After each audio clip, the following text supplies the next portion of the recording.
सत्यानन्दचिदात्मने सर्वान्तरात्मने श्रीमद् वेङ्कटेशाय मङ्गलम्।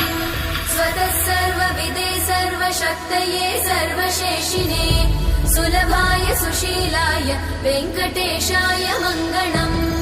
परस्मै ब्रह्मणे पूर्णकामाय परमात्मने प्रयुञ्जे परतत्त्वाय वेङ्कटेशाय मङ्गलम्। आकालतत्त्वमशान्तमात्मनामनुपश्यताम् अतृप्त्यमृतरूपाय वेङ्कटेशाय मङ्गलम्।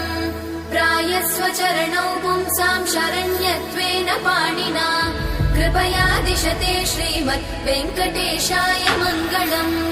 दयामृततरङ्गिण्यास्तरङ्गैरिव शीतलै अपाङ्गै सिञ्चते विश्वं वेङ्कटेशाय मङ्गलम्। स्रग्भूषाम्बर